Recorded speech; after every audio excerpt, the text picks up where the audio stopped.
Robots Radio. Games, lore, stories, community. Just press play.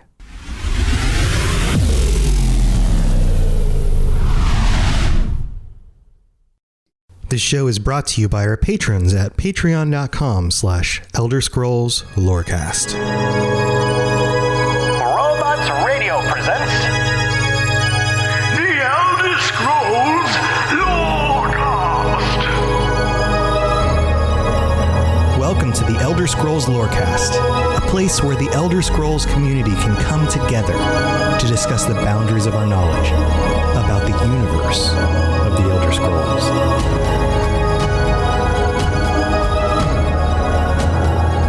Welcome back, adventurers. This is the Elder Scrolls Lorecast, and I am your host, Tom, or Robots, and I am back with my wonderful co-host, Lotus of Doom. Lotus, how are you doing, buddy? I'm good. Happy Skyrim 10. Happy Pyrin 10. I don't know what's happening with my words. Of course, words are crazy. I did just stop watching Happy Gilmore, so maybe that's why Happy's there it is. on the front good of my movie. face. Very funny. Yeah, we got to introduce my 11-year-old son to it, which is a good time with an 11-year-old when you have a hockey player trying to beat up everybody on a golf course. But hey, we were planning to originally record this on the actual date, 11/11/2021, but things kind of came up last night. Things were a little bit busy for you, so we decided to push it back. So here we are on 11/12. It's Friday night, and we are recording, and we will be reminiscing this episode about Skyrim a bit and going back through the main quest line. So just like we did with Oblivion, if you don't want any spoilers, now's the time to nope out of this one. But if you are one of the millions of people who have already played 40 through this million game, plus, I believe it is. you gotta be at least that many, right? Yeah. Then stay tuned. We're gonna be reminiscing about the main quest line, going back through the game, just like the last episode with Oblivion. So Lotus, how have you been? How's life outside of, some of the crazy things that have happened over the last day? Good. Been a lot happening, obviously, with Skyrim's birthday. On brand. Here is my copy that I got of the Anniversary Edition. With my perpetual liking to collect physical versions of stuff. I got my new one for the shelf. I hear you're very excited about one thing in particular when it comes to the PS5. Yes. And for anybody who is playing on the PlayStation, which I don't know, it almost seems like highly controversial to several people who have told me various things. But Microsoft owns Bethesda. There's questions of Starfield, as we know, is a Microsoft exclusive. Mm-hmm. It remains to be seen with some of the series that are already established what they'll do. Quake Remaster has been launched on everything.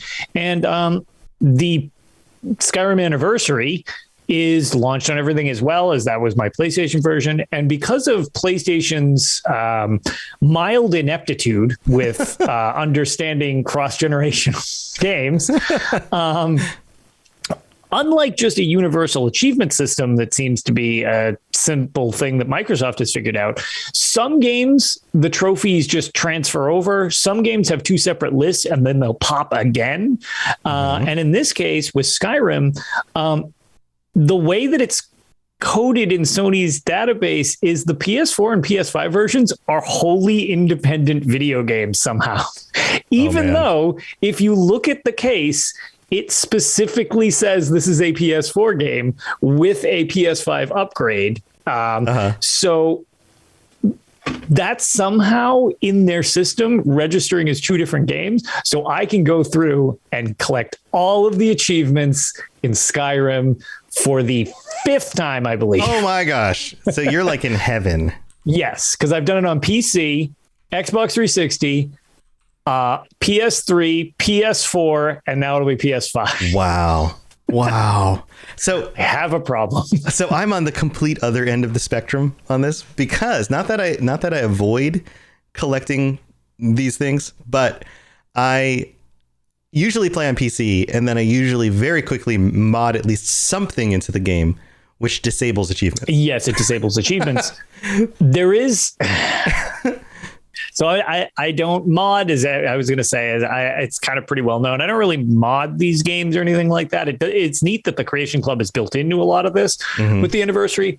However, I forget what I don't know, it was probably like super taboo, but there is a mod that re-enables achievements. Jeez. Oh no. Oh, that seems really sketchy. So you can mod your game, but then there's a mod to make the achievements work while the game is being modded. Oh, that seems so sketchy. And also I'm sketchy. I'm also kind of tempted to do it. Yeah. Because I'm not going to like mod anything in there to like go through and get achievements unfairly. I mean, you can cheese it and just be like, I have a billion everything. Okay, enable achievements. I'm just going to walk through the game. I mean, whatever. Yeah. It's a single player game. You do you, but that's pretty weak.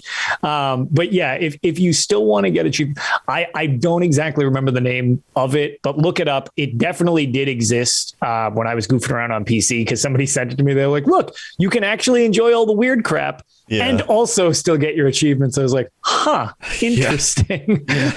Oh, super weird. Okay, well, I guess if that's the thing you want to do, then you can go do that. I'm a little bit tempted. Well, here's the thing is that when I mod, okay, so I recently, just 2 days ago, just 2 mornings ago, started playing Skyrim Anniversary Edition on my streams on YouTube. And we had a great group of people come over. We were having a blast, started a new character. The community is helping me do this. We're having our extreme role play.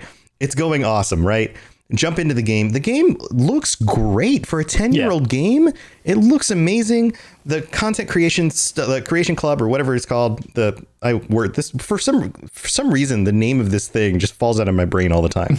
What is it called? The Creation Club? The Creation Club. Why can't I can't remember this. The Creation Club stuff. Even seamless. I know, right? So like I found the first place where you can go fishing. I did that. Some of the other little bits, like I found some of the first bits of like some of the weapons and armor that I just kind of could uncover early in the game just from finding it, like little things in places. And I was like, wow, I've never seen this before in the game. That stuff looked great. After my first playthrough, after leaving Bleak Falls Barrow, we saved the game, finished the stream, and then later on that night, I loaded back into the game and I was like, I wonder what else is in the Creation Club. And I kind of poked around there and I was like, I wonder what else is in the mod section. Poked around in there and I was like, oh yeah, better textures and weather. I was just like, it begins, right? And I'm like, I'm not going to mod in any like wacky companions that look like anime girls. I'm not going to mod in any like crazy new buildings or complete revamps of towns. Although that stuff I'm sure will come later at some point when I'm just like playing around with it again. But for this playthrough, just like, give me some really cool weather effects and maybe some better textures. That sounds cool. And oh, by the way, the whole wet and cold thing where like characters actually, you can see their breath in the cold weather and they drip after they get out of the water. Yeah, that's something. Things are a little bit shinier when they're wet. That's cool. And maybe better blood textures. That's cool. Things that make the game just a little bit more immersive, but don't break anything. Sure. That I totally get. Totally cool. So maybe I'll just mod in the whole like keep the achievements thing with that stuff because it doesn't actually stop me from like playing any of the normal stuff, and it also doesn't make playing any of the normal stuff any easier. And you won't personally feel dirty about it. Yeah, it's totally not dirty. So yeah, that's my thoughts on that. But here, the Skyrim Anniversary Edition is here. It's got a lot of cool stuff in it. This episode, a lot of hype, isn't about going. Excitement. It's a lot of hype, a lot of excitement. This episode isn't about going through all the nitty gritty details. If you're looking for that stuff, there are videos aplenty. There are articles all over the internet. It's very easy to look that stuff up. Absolutely. And I mean, it's kind of been like, at least via the Twitterverse, as well as elsewhere, but it's just, that tends to be my social media of choice. There's just been so much going on. I mean, I had my saga about my Elder Scrolls Online chair from Noble, and now there's a Skyrim edition for the 10-year anniversary that they're releasing, which looks pretty cool. As somebody who loves their Noble chair, it was a little awkward when I was like, oh God, there's another one. Like, what? I can't sit in 2 chairs at once, nor can I afford another one of these chairs. Yeah. Like, But yeah, if you're interested in one of these and didn't get the chance to get the Elder Scrolls Online one, it is also a very, very cool chair with an arrow to the knee joke involved in the chair. Very, very cool stuff. And did you get to see the orchestra? I didn't watch this yet. So I didn't get to see it live either because I was at work. However, thanks to Beautiful Jay, who is one of the lead writers, I believe is his position, but over at ZeniMax Online Studios, he actually put out a link. It is on Spotify. You can actually listen to the concert on Spotify. It's awesome. Nice. Okay. So yeah. Yep. I'm going to have to look this up after the stream. So yeah, it's definitely worth a listen if you love the music of these games. And I mean, Skyrim being the most popular of them, definitely suggest it. Yeah, it's definitely something I need to go figure out and, go look up and just spend some time watching later for sure. The one other thing I wanted to note, and there's some talk about this in chat about the mods, is that there's the whole discussion about this edition of the game breaking mods. A lot of that has to do with the script extender. And last I read about this, they actually released an early version of the game to the guy who has been the lead on doing the script extender mod, which so many other mods rely on in order for them to work. So just a few details about that. One, any of the mods you have that don't rely on the script extender will still work without that, including the ones that you can load through the game itself, because most of those don't rely on the script extender. Two, he has been working like night and day for the last 2 weeks or so to update the script extender. I believe there is an updated version of it that is not fully tested yet, but is working somewhat. So even if you're a little bit worried about that breaking your game, there is an updated version for that. And three, he's continuing to work. So it doesn't seem like it's going to be one of those issues where it's going to be like months and months and months and months until your version of Skyrim is going to work with all the mods that you're used to using again. It looks like it's going to be one of those things that should be solved momentarily, and it might just be a short little while to get that going again. So it's something that they were aware of. They contacted the guy behind it in order to see if they could get this adjusted. And it does have something to do with some of the behind the scenes stuff that worked for the features in Windows that was connected to a Windows 2015 thing that was now updated 2019 thing, and technical stuff that I don't understand completely, but they do, and it looks like they're doing what they can in order to work with the community to get that working. So obviously they're not doing this in a way where they're trying to break stuff, but they're trying to update components in order for things to work as best they can. So that just means that everything in the chain has to be updated as well, including the stuff that mods have to rely on. So this is something where in time things should start working again. So just be aware of that. But let's get on with the rest of the episode, because we've got to talk about the main quest lines in Skyrim, because that's what the main focus of this episode is about. So, Lotus, you ready? I am. Let's do this. All right. So everybody remembers how Skyrim starts, because you start out in that cart riding down the road with the good old, buddies of yours in that cart. Remember and this? You're finally awake. You're finally awake. And so the funniest thing to me is that you're sitting there next to this very fancy looking important Nord, right? Mm-hmm. This fancy looking dude who is supposedly has a gag on his mouth because he can do a dragon shout. Yes. Do you remember this? I do. And remember wondering what that was about the first time you sat down? I did. I had no idea what the deal was with that at first. And I feel like it might have been from our Discord without going too off the rails. It's just such a funny joke / meme / just concept where, for anybody who doesn't know, Ulfric has the power of the voice, and this is Ulfric Stormcloak. Right? Yes, so that's who we're referring to, which we'll get into in a second. Yeah. And that's why he's gagged, is we're talking about. But his hands are tied in front of him, right? And he could just remove the gag. Actually, Rob mentioned it in chat. Yes, which once that was brought up to me, I was like, huh, that's really funny. He could just move his hands up, and he doesn't even have to use his fingers. He could just use his arm and just like move the gag off the front of his mouth. Yep. And then shout away. Also, the gag isn't even that tight. Like we all wear masks over our mouths. Right. when we go in public these days, and you can still shout with a mask over your mouth like that. Like, but yeah, it's just a funny little thing with, the way these are done or whatever. Yeah. But yeah, Ulfric Stormcloak is riding along with you as, you cross the border into Skyrim as a prisoner, because that's how you play these games, as a prisoner most of the time. Yep. You and a bunch of other prisoners are being brought in.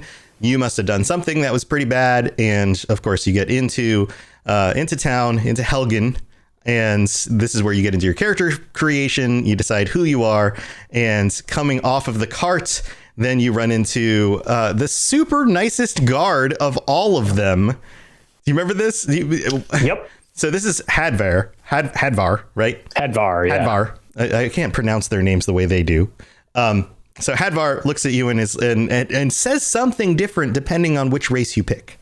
Yes. Every single time. And Hadvar is like the nicest of the guards, because he's like, oh, you are in the wrong place for something, or something like that, right? Mm-hmm. And then, of course, you get off the cart, and the impatient one of the group is like, fine, let's just get this done with. And he goes up and gets his head cut off.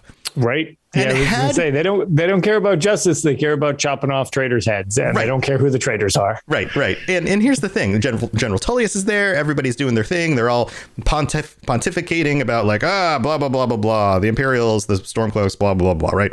And then first dude goes up, gets his head cut off. Had he waited like 2 more minutes and just not said anything and let people just pontificate a little bit longer, freaking dragon dude would have showed up and he never would have gotten his head cut off. Yeah. Now, you might have been in the wrong place at the wrong time. He was really in the wrong place at the wrong time. Absolutely.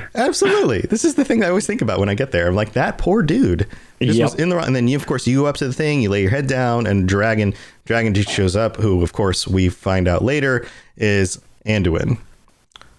Alduin, not Anduin. I was going to say Anduin. Anduin sounds like a coffee barista. No, Anduin is from World of Warcraft.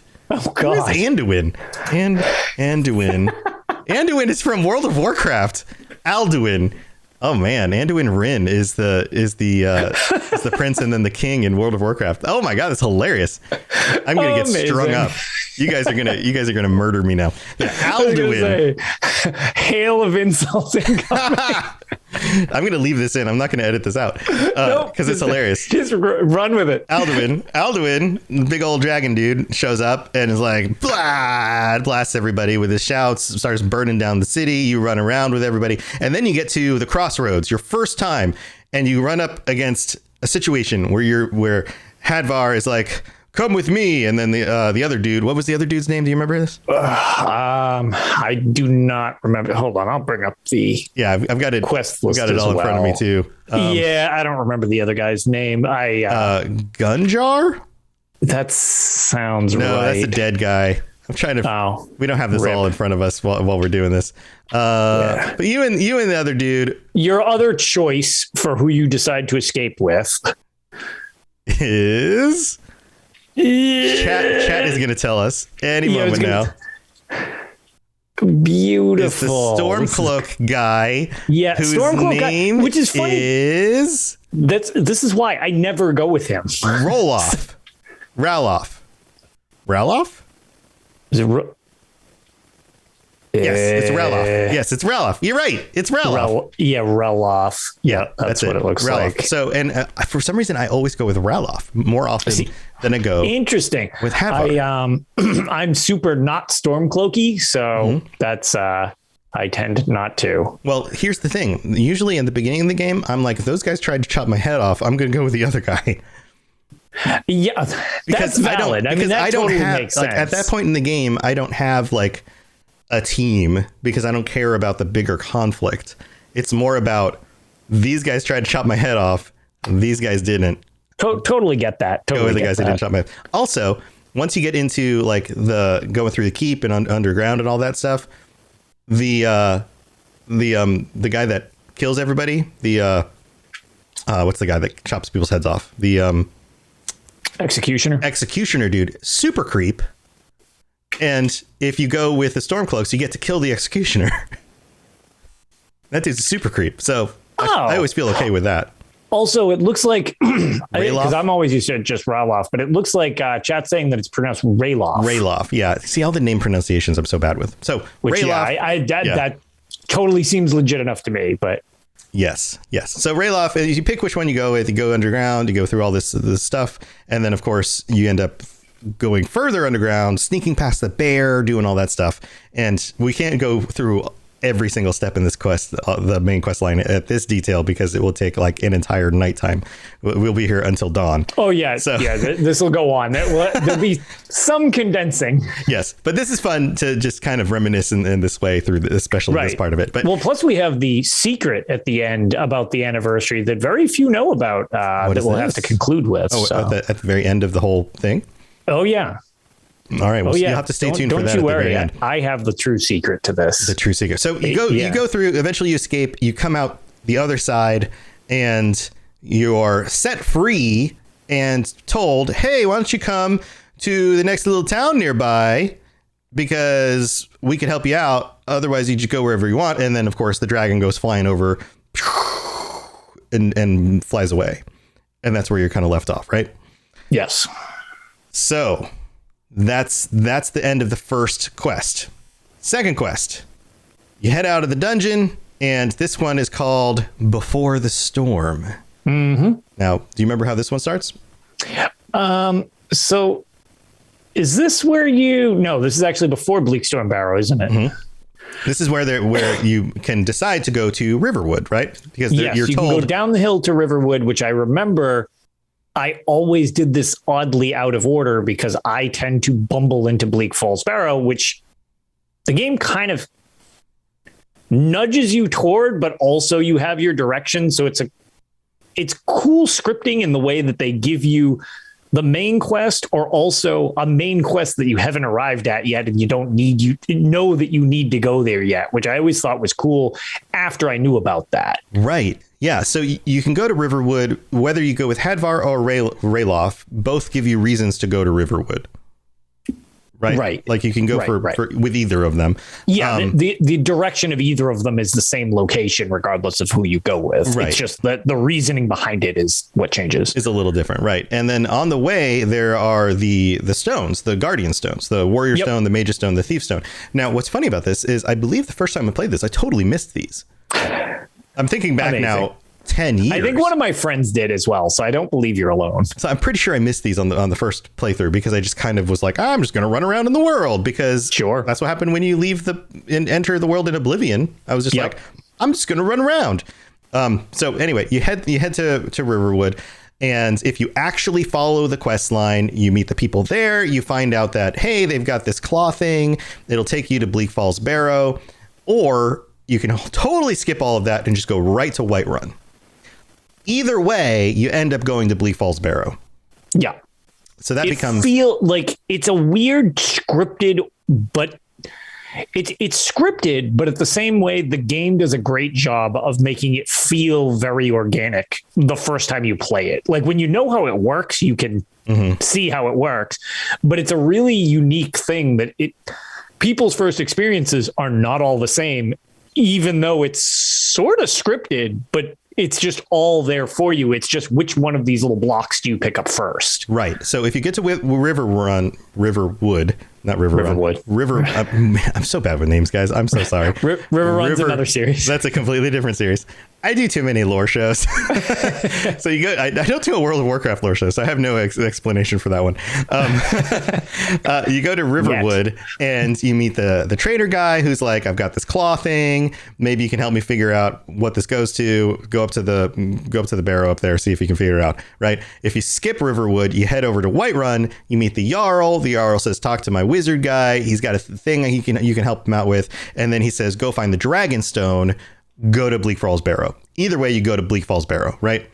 You end up in Bleak Falls Barrow. You fight all the stuff in there, all the Draugr. You find, of course, the big spider, the guy who tries to run away from you. You go through all of that stuff. Spoilers aplenty, and you make your way. All these memeable moments that everybody now rips on or remembers. Absolutely. And then you fight the big, mean Draugr guy at the end. There's the wall in front of you with all the runes on it. And of course, you suck in the power of the first Thum. Right? Unrelenting force. That's the first one you get there. You get all smart with it. You get all smart with it. And then you get the Dragonstone and you leave and you head back to the Jarl. And you're like, hey, I got a Dragonstone. And they're like, hold on. More important stuff. Oh, Glosis has his Dragonstone. Hey, I've got a Dragonstone. Look at that. More important stuff. More important stuff. And they're like, whoa, hold up. Important stuff. We got to talk to the Jarl about this. You just chill out for a moment. And they bring in a guard who's like, excuse me, sir. Jarl, we have a dragon. There was a dragon. It burned up a tower. We need to go to the tower. Beautiful voice acting. Thank you. I could be one of those guys. So absolutely.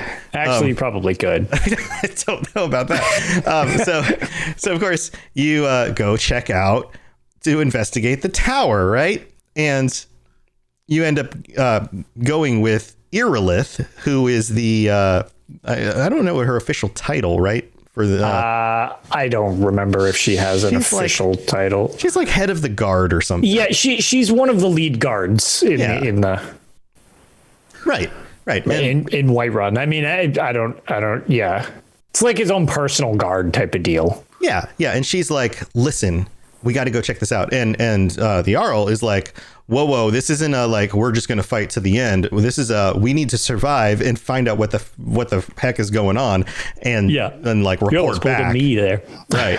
Like we got to figure out what's going on and see if we can actually kill a dragon and report back.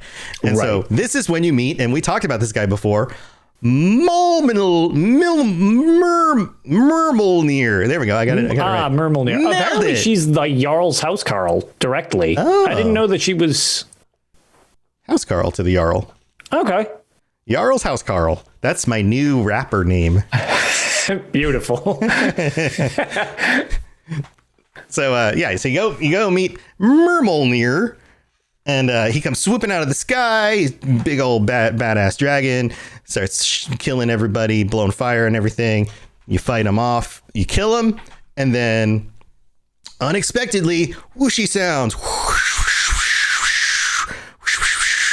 That's the sound of you eating souls. Yeah, you and all of his flesh, because only his bones are left. So I guess the souls are combined with his flesh. So this one of my favorite effects from this game is when you do eat the dragon souls and their scales and flesh kind of like flake off, like when you burn paper and it like crumples and like blows away. I love that effect from the dragons, so that all that's left is the bones type of deal. Such a cool effect, while you're getting eye blasted from all the soul and everything like that. But at the same time, it's a very cool effect, the way they just kind of like paper burn away as they decompose. That part is really, really cool. And then of course one of the guards runs up and goes, "You must be Dragonborn." And you're like, "What is that?" And he's like, "It's what my grandfather used to tell us stories about." And you're like, "Beautiful, perfect." That's perfect. Yeah, I'm so good at this. And you're like, "Okay, cool. I guess I'm Dragonborn." And then you're like, "I guess I'll take all these dragons and scales with me." Oh God, they're so heavy. Oh my God. So valuable, but so very heavy. So heavy. You need like a wheelbarrow that you can just carry around with you. By the way, one of the other major benefits of Anniversary Edition are backpacks. They're amazing. Really? Yes, backpacks. So, I have found 3 backpacks already in the game. Well, that's nice. I like that. Yeah, and you can make them too. They're craftable. Anyway, so you head back to Jarl Balgruuf. I can't say his name. And you're like, "Hey, we killed a dragon," but on your way into the building, the graybeards make a big boomy sound and it starts raining. And then you walk into the place and they're like, "Did you hear the sound? That was the sound of the graybeards making the big sound and the boomy sound." These are spot on. I hope everybody's actually tuning in just for the one-to-one dialogue. I hope you guys aren't confusing this. These are not actual sound clips from the game. This is just me doing this with actually Tom doing his interpretation of the game. I know it's shocking. I've memorized all the lines perfectly.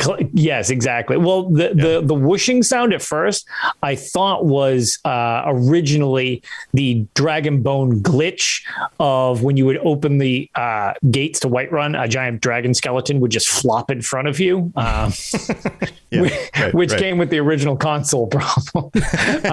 So I thought that was the sound you were mimicking at first because it brought back memories of me not being able to get through the front door because of that thing. So you talk to them and they're like, go talk to the Greybeards. They want to talk to you, which is weird because how did the Greybeards know this happened from so far away? I guess they're up on high on a mountain. They can just see everything all the time. Yeah. Or they sense that one of the dragons just got nuked. Yeah. They're like, I feel something in the force, in the dragon force. Again, and we're staying entirely in series. Yeah. The Dragon Force is the band that hangs out up on High Hrothgar and rocks out for them. Sick guitar riffs. Yeah. They're just ripping sick guitar riffs the whole time up on top of the mountain. That would be freaking amazing. Could you imagine? That's just what the Greybeards do up there. Oh my God, that would be metal and Nordic as hell. It actually really would be. Somebody needs to make a mod where Dragon Force just plays sick guitar riffs up at the top of High Hrothgar, and you can just hear it echoing through the mountains at all times. That would be amazing. Anyway, so they're like, go climb the 7,000 steps to High Hrothgar. Good luck. Hope you have big, strong thighs. And then you go do that, right? That's the next step. So now you're on the quest of the Way of the Voice, where you got to go speak with the Greybeards. Do you remember this? Do you remember? Okay, so tell me about your experience with the Greybeards. I've been doing a lot of talking. Now you talk a little bit. No, that's totally fine. Because again, recapping these things is like a synopsis version. It's kind of we're chiming in every now and then, but otherwise we'll be here literally like for a 3-hour episode. This will turn into a Tales episode where it never ends. Right. Yeah, so, we're only like a quarter of the way done, so we're gonna have to keep going as fast as we can. It's somewhat streamlined, as the main quest is pretty involved. But going up, in game, the joke is there are not actually 7,000 steps, but there's a decent amount of steps going up there. Mm-hmm. You can also Skyrim your way up the mountain. Skyrim horse that bitch, as I like to say on my stream. So you can definitely avoid some of that. Mm-hmm. And it's also on the way, you run into the notorious thrust roll, which usually messes somebody up on their first playthrough. Bring fire. Yeah, just use fire. Just burn it. New thing in Anniversary Edition, fire arrows.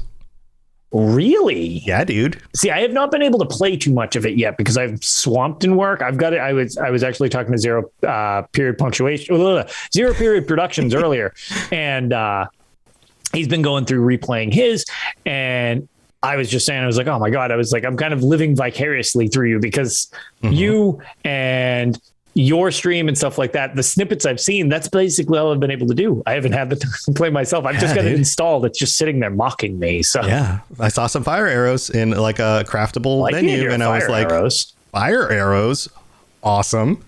Yeah, for sure. Mm-hmm. So so you head up into the mountain. You go, you go knock on the door, and they're like, yeah, come on in. We'll just teach you everything. Right? That's how it works. Yep. Just gonna hang out with the Greybeards, and they're totally gonna not judge you harshly.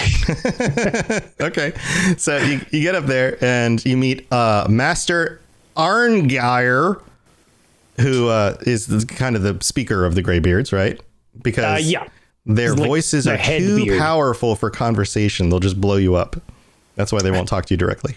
Clearly. Mm-hmm. So you have to prove you're the Dragon Ball. Now we're talking about Dragon Ball. Woof.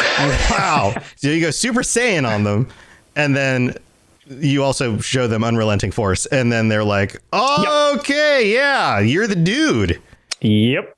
And then you're like, you're the man with the power, and you're like, what power? And they're like, the power, and you're like, the power of the babe. And then they're, man, we're just jumping. This has gone in so many directions. Yep. And then you got to practice. They teach you row. Right? They give you the second word for Unrelenting Force, and you got to practice it. But not perfect row. Right, not perfect row. You got to practice a few times, and they're like, cool, man, you're good. Now go find a horn. And you're like, what horn? And they're like, the horn of Jürgen's Windcaller. Again, beautiful. And then you're like, okay, I'm going to be so proud of this episode. Yep. So then you go on the next quest. This one is the horn of Jürgen's Windcaller. Beautiful. Thank you. Are we Swedish chef now? that's how they pronounce it, right? No, I mean they do, clearly. But still, That one was an actual clip from the game. I can't take credit for that one. that wasn't even your interpretation. We just used a clip for that one. We got permission. I can just put it on the hill. I'll hit the play button again. The horn of your convenient cloner. So that was identical to the previous one. Exactly. That was just the button I pushed. Picture perfect.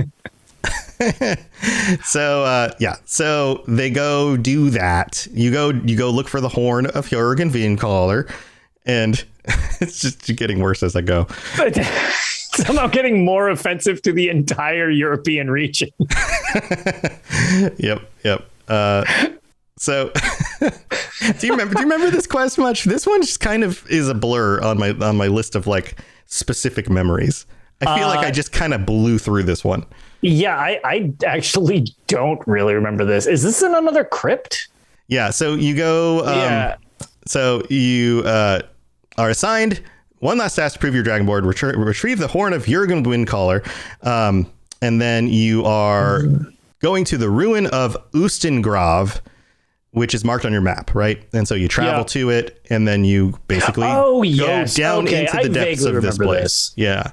Yep. And then there's a word wall down there where you learn the word for become ethereal. This is the new shout that you learn.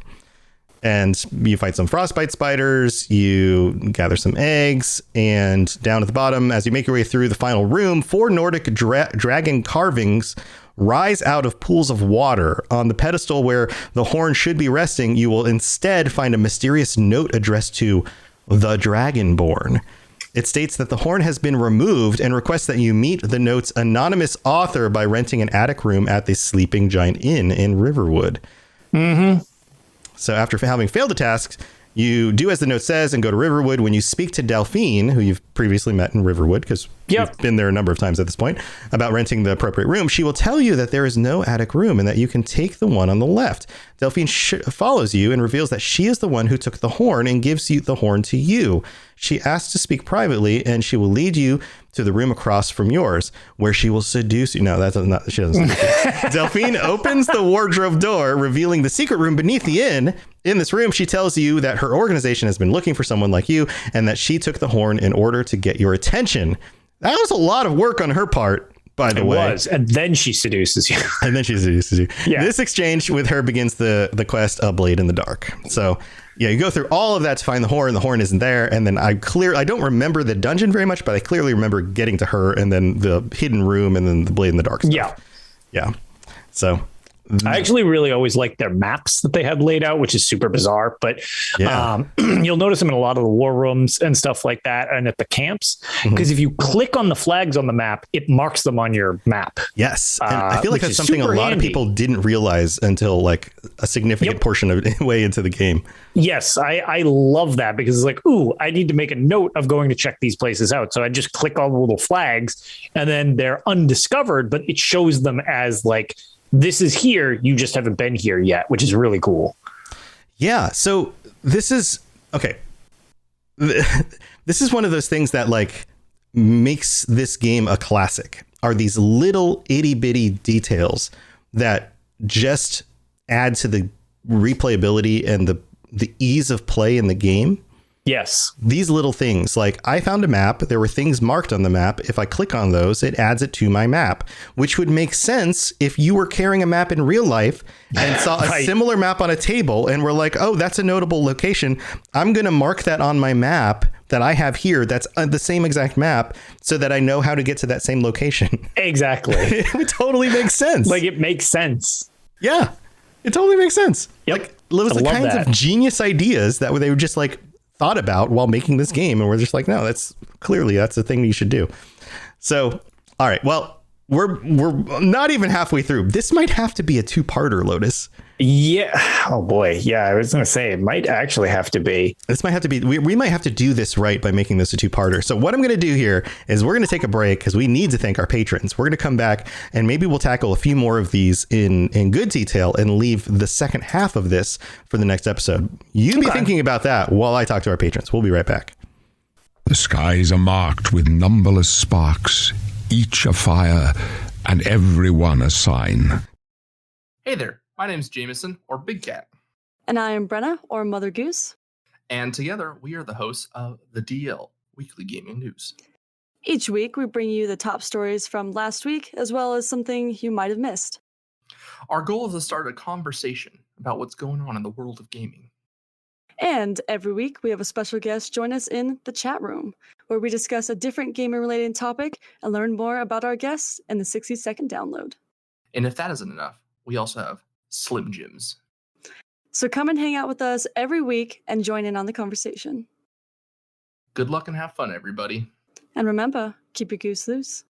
Patrons, I want you to listen to me very carefully. I'm gonna whisper this. You guys listening? I think you're really cool. There you go. That was it right there. That was the thing that you needed to hear. It's beautiful. You're welcome. But honestly, and that was honest, but also honestly, I think you guys are really cool. I think you're really super awesome. And thank you for helping to support this show. And also, thank you especially to our two Daedric princes right now, Mr. Gummy Boy and Noodle Al Dente. You guys are amazing. And also to all of our other patrons, everyone from tier 1 up to tier 5. Thank you so much. All 54 of you. Holy moly. Thank you so very much. You guys are the best. And if we've done anything on this show to help you get through your workday, your commute to work, your workout, or your attempts at learning the second or third verse of like holiday songs, because who even knows what those words are, then, consider going to patreon.com/Elder Scrolls Lorecast and check out all the different tiers, all the different things that you can get for helping to support the show, because we would really appreciate the help. And I think you might enjoy some of the benefits you get for helping to support the show. Ad-free episodes early, joining us on future shows, merch, which is currently being printed and which will soon be shipping out to some of you guys. Awesome things like stickers and t-shirts for different tiers. You guys should go check these things out. There are pictures of them up on the site, and I can't thank you guys enough. Because of supporters like you help people like me do this as a full-time job. And I can't tell you how much that means to me. So thank you so very much. All right. We need to get back to the show. Here we go. All right. Yes, you're entirely brilliant. Conquering madness and all that. Blah, blah, blah, blah, blah. Yeah, I'm excited too, T-Rex. They will be shipping out very, very soon. And Lotus, what do you got?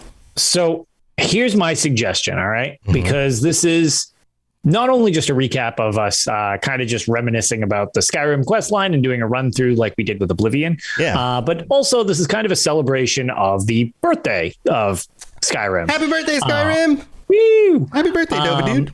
So why don't we talk about one more of the quests, and then I will reveal a very important secret about the Skyrim anniversary that everyone should be much more aware of than I found out that the general population is. That sounds like a great idea, because we did spend a little bit of extra time at the beginning also kind of talking about some other stuff. Right, and we're almost halfway through the main quest. There's 17 quests, if I remember correctly. Yes, yeah, 17. That's what this says. Okay. Plus optional ones that we haven't even gotten to yet. Oh, we'll have to address all of that. That'll kind of be able to fill out the extra next time. So I think that's a good idea. And we can spend a little bit of extra time talking about some other stuff too. So, so do you want to talk about the next quest?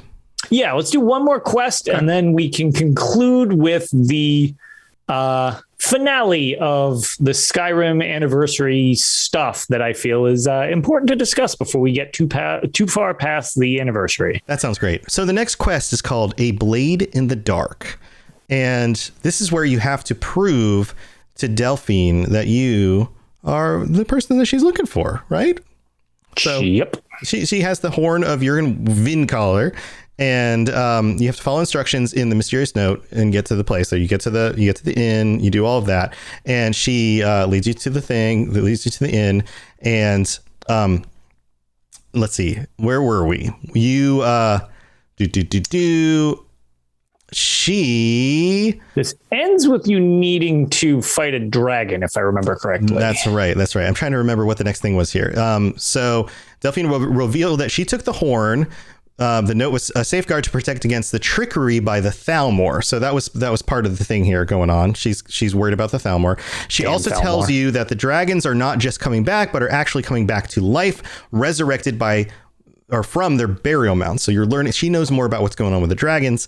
Only the Dragonborn can permanently kill dragons by absorbing their souls, but she is not quite ready to accept you as the Dragonborn. This is the part where you have to kind of prove yourself to her, despite the Greybeard's interest in you. So she has a task for you to prove your authenticity. According to the Dragonstone map, which is the exact one that you took from Bleak Falls, and the next dragon will rise from a burial mound in Kynesgrove, and she wants you to go with her to that site and kill that dragon. And if you do that, she will consider that proof that you are the Dragonborn, because she wants to watch you do your magic-y suck up the dragon soul thing. Mm-hmm. I think that's pretty solid proof. That seems like a pretty good test, to be fair. Right. So you head out with her, you go over there, and you find out where it is. You head over to Kynesgrove. Idra, the innkeeper, will run up and tell you that there was a dragon that was seen flying over the mound, and that's where you end up going, right? So according to and we often pull information, of course, from the UESP article, which, by the way, I checked out their podcast last night. They were live last night. Oh, yes. And speaking of a side note, speaking of Starfield, I was going to say Stargate. That's a completely other series. Perfect. Wonderful. I'm killing it tonight. Starfield. They're prepping their Starfield wiki. I don't know exactly what it's going to be called yet, but that's amazing. Like, they've done such a good job with Elder Scrolls. They're going to do an awesome job. Oh, yeah. Anyway, so when the dragon Lochner is whole once more, he has a conversation in the dragon language with Alduin, which is interesting. Yes. And to be fair, Lochner doesn't really impress many people, especially Alduin. Yeah. So they're having a little talkie talk. Yeah. They have their chat.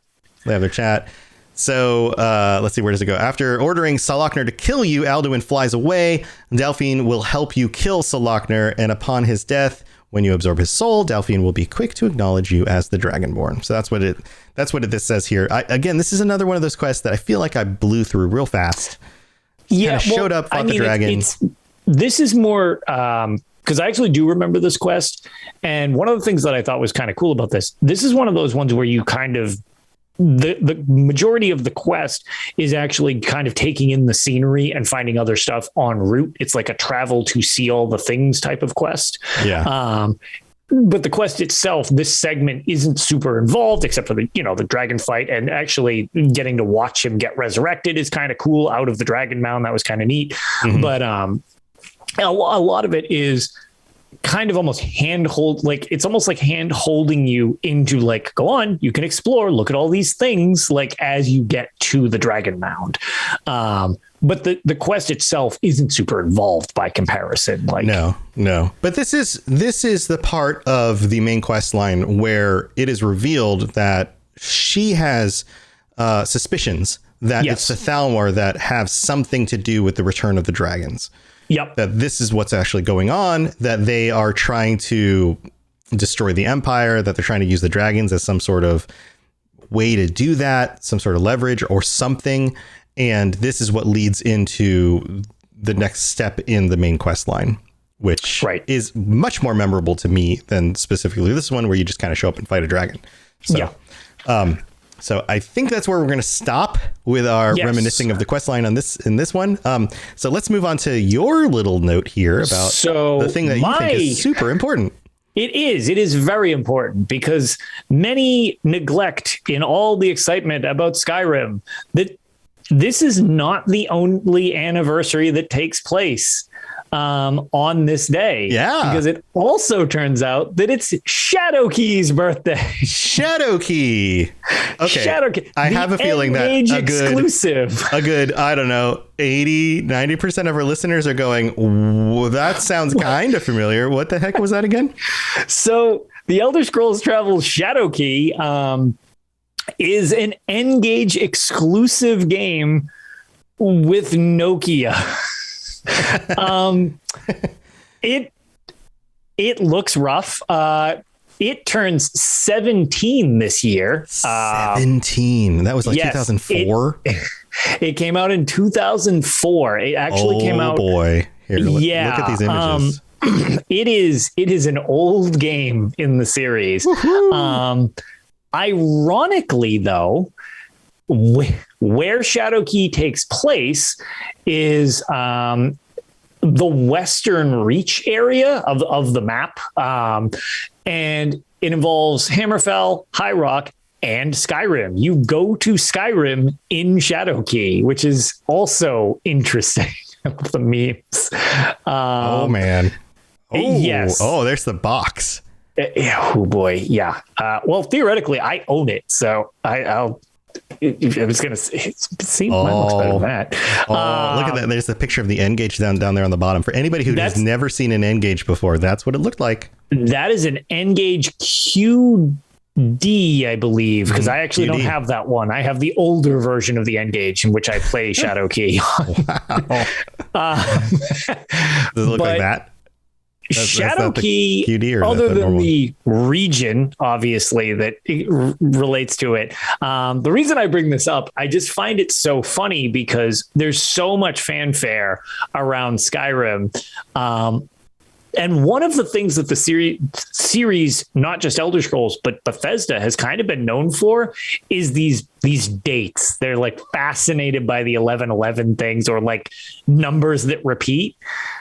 And it started all the way back in 2004 with this game.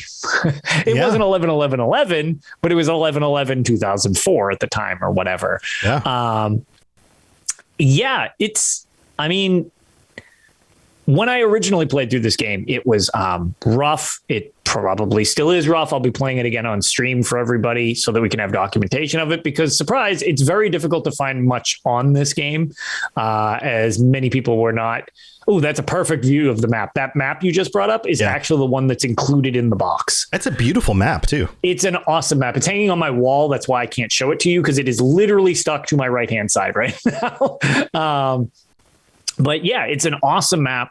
There are a lot of locations in the game, and it brings you to several places that actually get addressed later on in the series. Skyrim being a big one, and Snowline was a really cool area. It's like right on the thing. But you also get to go to Dragonstar. Yeah, it's down here on the bottom right. Yeah, down on the bottom, which Dragonstar is in Elder Scrolls Online. Like that's actually a major place. It holds the Dragonstar Arena, which is one of the two 4-player arenas in Elder Scrolls. So it's like it had a lot of underpinnings of other stuff that will happen. It involves shadow magic, which is kind of only addressed in the game itself.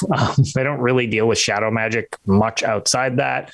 But without overly going into the plot of Shadowkey, you're collecting star teeth to fight this shadow creature that's going to come and mess stuff up. And as rough as it was to play the game originally, I will say that honestly, after playing Battlespire and Dawnstar, which is another Travels game, Shadowkey's really not that bad. I mean, it runs at like 4 frames a second. It is really comically rough, but at the same time, it has a surprising amount of content in it for a borderline throwaway game in the series. Like even the throwaway games in the series are not forgotten. And the joke post every year, Captain Dumock actually makes a joke post about Shadowkey, and it usually reminds me to also join him with a joke post because there aren't that many of us that have actually played through Shadowkey or that many copies of Shadowkey that even exist. But for a random piece of deep lore, you can pickpocket. It is a rare purple collectible or item. There is a pickpocketable item called a Star Tooth, which is in Elder Scrolls Online. It's just a random pickpocket chance. I believe on the UESP, I'm actually the person with the picture of it because like there's very little documentation on this thing. Mm-hmm.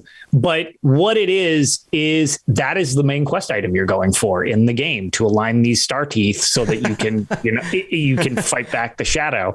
But I would be remiss if I did not manage to mention that this is not the only Elder Scrolls birthday.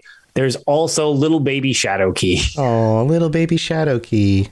Yes. Which in and amongst all these remasters of Skyrim, I'm definitely of the camp that I wish they would remaster a couple of the other ones as well. Like Oblivion wouldn't even be that complicated me not being a coder, not that complicated. You know what I mean? Like it's a more logical transition than kind of like upgrading something like Morrowind or Arena East, because they'd have to do all the voice lines to make it feel modern. Yes. There'd be a lot of content to do with that.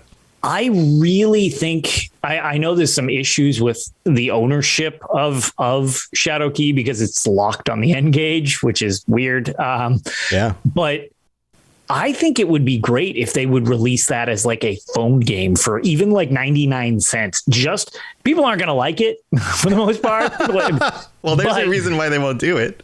Yeah, but I bet they would actually make a surprising amount of sales just on interest in the name The Elder Scrolls.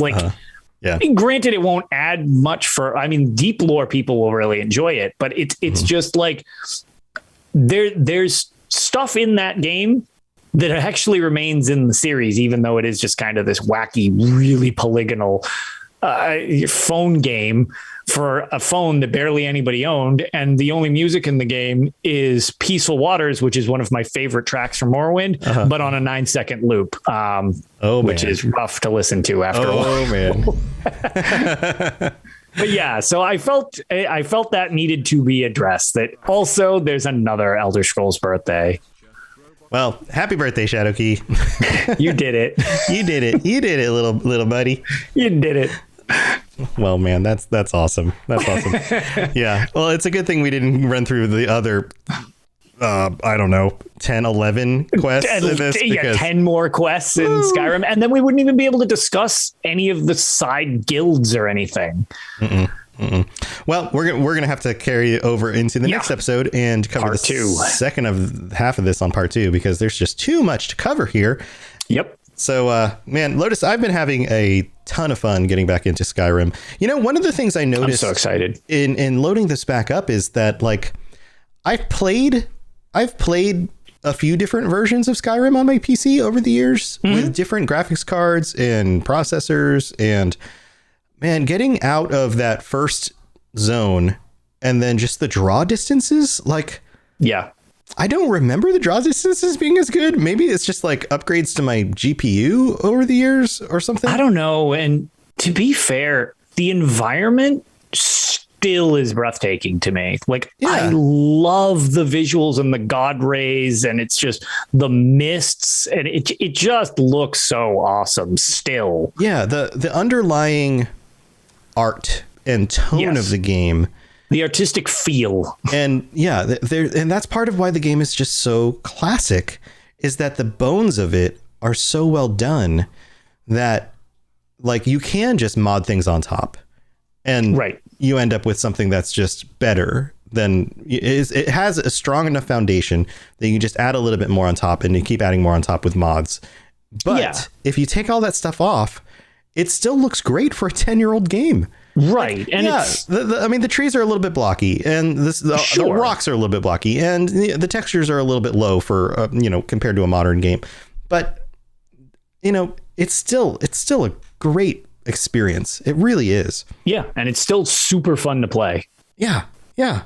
Yeah. Just running up and fighting things is just fun. Like creeping around a dungeon and like picking locks and finding what's in things, or looking, like the things are so well placed and things are hidden everywhere. Everything is an interesting experience. And I don't know, the map is big enough that you get to a new area and you're like, have I been here? Do I remember this place? Right. I don't know that I do remember this place. It's just such a solid experience. So I'm having a blast. I'm having a lot of fun. I don't know. How much are you going to dive back in? Have you? I know you haven't had much of a chance to load it in. I'm planning to fully platinum the game again. Yeah. Okay. That's my plan. I'm probably. That's not a joke. I might not platinum just straight through. I might like jump in and out, but I will probably 100% achievement wise. I don't know if as far as I'm concerned, there's always something you can do. It doesn't need to relate to an achievement or whatever, even though I like doing those things. Mm-hmm. But like getting all the stones of Baranzaya, like I've only done that once because that's really, really time consuming. Yeah. It's like 24 of them. Yeah. But like you can quote unquote 100% the game, and not have done that. So it's like these games are just so immense. It really just, it's up to you how much you want to get out of them, because I've had people tell me, they're like, oh, the game wasn't that big. Like it wasn't that long. It's like, what do you mean? The game is like enormous. I'm still playing it like 7 years later at the time. And they're like, oh, I don't know. I beat it in like 20 hours. I was like, what, you mainline the quest? Who does that? You can really do that, but you're totally missing. I mean, yeah. Okay. So you got the main story. Right. Cool. And I was even like, wow, I don't know if I've ever, even when I'm just achievement hunting, I was like, I get distracted. I'm like, wait, what was I doing? Like, you're missing roaming out in the woods. I was like, wasn't I trying to do something? You're totally missing the point of the game if you're just mainlining the story. Like, that's fun, but like, what? It's trying to think of a good analogy. Like I can't think of a good analogy because it's such a unique thing. Right. And the thing is, with a game like this, or any of these, honestly, kind of any Bethesda games, because they all have a very similar type of feel, there's so many options in which you can make it the game you want to play. Yeah. You can mainline the story. You can never touch the story. I know people who've done playthroughs. They're like, I never even trigger dragons because I don't want to do that. Like I'm gonna play a merchant. Like it's like, well, okay, sure, that's a choice too. Like, there's a lot of options in what you decide to do. Yeah, absolutely. So, are you going to stream it at all? I probably will. But pretty much anytime I'm able to stream, I will most likely be bouncing onto Skyrim a decent bit. Cool, awesome. Awesome. So hopefully I'll have some time where I actually can get some streams in type of thing and play it on stream.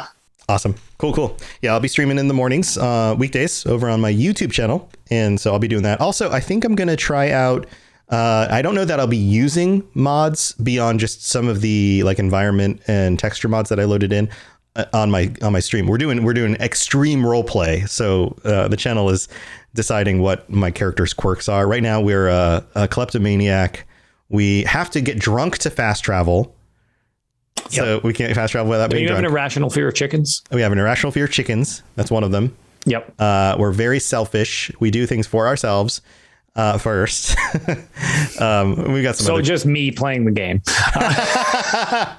Yeah, a lot of people are in my chat were like, like most people were like, I try to be very benevolent. I try to do the right thing all the time. And they're like, it would be really interesting to see a playthrough where that's not always the thing that is chosen. And wow, I am a monster then.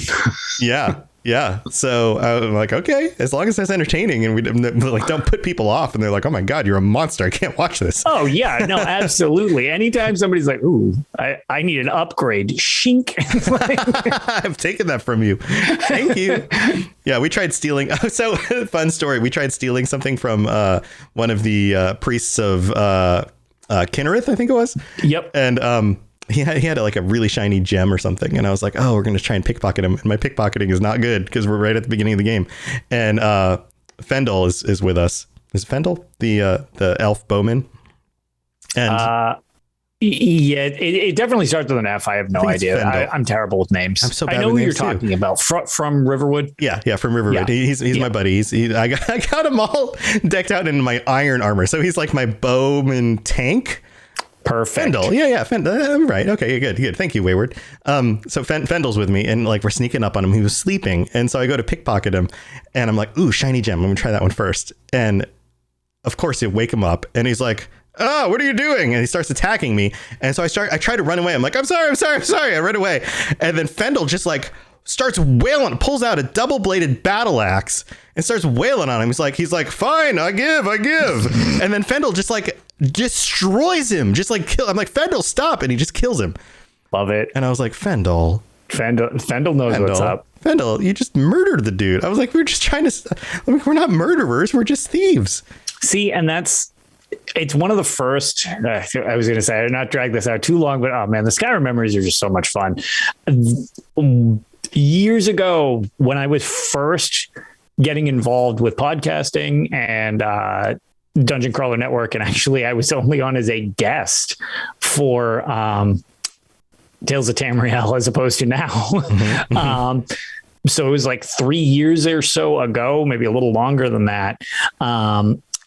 They were promoting Extra Life because I was doing it back then. It was actually one of the first things they saw and were just like, oh, we'll totally help with that. Because Agelos and Ark were super awesome. They were all about it. And I remember Ark was hanging out with me as it clicked over the 24th hour. And I had been playing Skyrim. And I was trying to do something stealthy. And the guard caught me.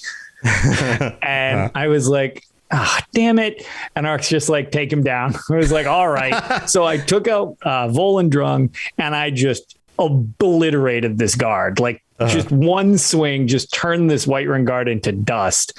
And the thing that was funny, my bounty disappears as if I killed the witness with nobody else seeing it. Right.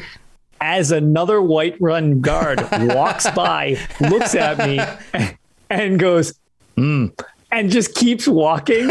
And Ark goes, that was the game rewarding you for being awake for 24 hours. It's like, nice work. All right. Yeah. Move just along, like, citizen. Good. I hated that guy anyway. You're fine. Nice. That's great. Oh man. Yeah. So we're having a lot of fun over there. So yeah, come hang out with us. It's a lot of fun. And I think that's about it. I think we're done. Yeah, I believe that's everything. Oh, in closing, not that you need to follow, whatever. Everybody knows where they can find me. I'm Lotus of Doom. Great. That's not the important bit. As a thank you for everybody, speaking of Extra Life, who helped out during Extra Life, I have a Skyrim-related promotional thing. From now until December 1st, this counts retroactively for everybody. So do not feel like you need to donate more or whatever. I am looking through every one of the $2,000 that you all donated. And every dollar donation that you put forward, I'm going to put you in as one entry. I'm making a nightmarish spreadsheet currently. Oh my God. You are allowed to enter up to December 1st. That's when I will do the drawing. And the drawing will be for the Skyrim. There's only 5,000 of these that were made. It's the tablet for anybody on the video version of this. There's a Dragonstone tablet. They made 5,000 of them in the Bethesda store. I have a second one beside the one that I showed on stream. These are the chunky heavy ones, right? What's that? These are like the chunky heavy ones. Oh yeah. It's basically like desk sized, except it weighs about a pound. Yeah. The thing is no joke. These feel, they feel heavy. Yeah. I haven't opened it. It's still going to be shipped to you in the wrapping. So I actually don't know what number you will get out of 5,000. But as a thank you, I will be drawing one of those or drawing a winner. So if you've already donated, whatever you've donated to the charity, those are the amount of entries you have. You are still able to donate and get entries. I'll just add you in as need be, over at Extra Life, Lotus of Doom. But yeah, this is kind of like my way of saying thank you everybody for helping me out. And I have no idea what the date is. So what is it? The 12th. 12th. So you've got a few weeks still. Yeah. So you've got a couple weeks. Any dollar donation amount counts as one entry, and I will post it on Twitter. But if you don't have Twitter, don't worry about it. I will find a way to contact you. Just if you donate anonymously, show me a receipt just so I know what to do. Because some people have donated them anonymously, and I can't. There's no way I don't know how to find you. Yeah. So if you do wish to donate, do not feel obligated or anything like that. But if you would like a chance to win the Skyrim Dragonstone tablet, just donate and make sure that your name is somehow attached to it, or you can show me that it was you that did it. And I will let you know when we pick a winner. Awesome. Yeah, get in some donations for that. And if you don't have any donations and you want to win something that's completely not as impressive as that, then you can look behind me right here and you can see my sexy Santa suit hanging up behind me. And all you have to do is show up on my YouTube stream in the morning and try to get us to our 25 viewer goal. If 25 of you show up at any moment, I have to wear my sexy Santa suit. It's right there, boobs and all. So if you don't have money to donate and you just want to see me in a sexy Santa suit, that's it right there. It's beautiful. This is another reason to show up to our live streams or watch the video version of the podcast. Oh, man. Yeah, it's like sitting there taunting me over my shoulder. All right. Well, Lotus, this has been super fun. I can't wait to do the second half of this episode next week. We'll be back at our regular time on Thursday night at 9 p.m. Eastern, 6 p.m. Pacific. So come join us for that on twitch.tv/robotsradio. And I think that's all we got going. You guys know where to reach us for all the other stuff. The Robots Radio Discord is easy to find. Just search Robots Radio Discord. It'll pop right up. We've got a bunch of links in the show notes. We've got everything else on the robotsradio.net website for all the other shows on the network and all the other stuff that's going on. If you have any questions about anything else, then, just shoot us a note on Twitter or on the Discord. You know where to find us. Lotus, thanks for hanging out. Twitch, chat, thank you for being here. We'll see you guys next time. And until next time, if you find yourself sucking up a bunch of dragon souls, then maybe go talk to somebody with a big long beard. Find out what's going on. All right. See you guys later. Bye. Thanks for listening to the Elder Scrolls Lorecast. If you have something you'd like to contribute to the show, please reach out to us at elderscrollslorecast@gmail.com or on Twitter @ESO Lorecast. I really appreciate you listening, and I'd love to hear from you soon. You've been listening to a Robots Radio podcast. Smart shows for interesting people. Check out all the shows at robotsradio.net. Hey, Simone. Yes, Chad. What would you say is your favorite bad movie? Oh, where would I start? But probably at zombie strippers. Oh yeah, which we've actually done on our podcast, Fresh Tomatoes, the movie podcast. This is a podcast where we take some of the worst movies ever created, and even some of those movies that you might have thought were brilliant, but still got a bad critic score, and we say nice things about them, because you know what? Someone put the effort in, so we're gonna be there fighting in their corner. Absolutely, Chad. Even if the movie was total garbage, there are some makeup artists that gave it their all, and we're here to recognize that. Exactly. And with really fun themes every week, such as National Treasure Week, Weddings Week, movies with Jeremy Irons and dragons in them.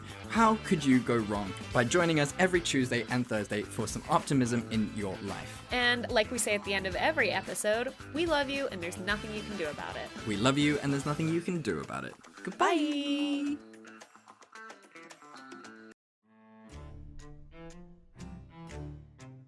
Ahoy there, ye landlubbers! Avast! My name is Captain Logan, and I'll be your guide out on the Sea of Thieves. If you love the idea of stealing treasure, cutting down cursed skeletons, fighting off krakens, and raiding forts filled to the brim with shinies, then Sea of Thieves is the game for you. Join me each week as I dive into the news and bring back the nuggets of information that any sailor worth their weight in salt would desire. You don't have to be a pirate legend to gain access to my podcast. Just search for Keelhauled, a Sea of Thieves podcast in your podcast app of choice, or head over to robotsradio.net or captainlogan.podbeam.com and get ready to set sail for adventure. Arr.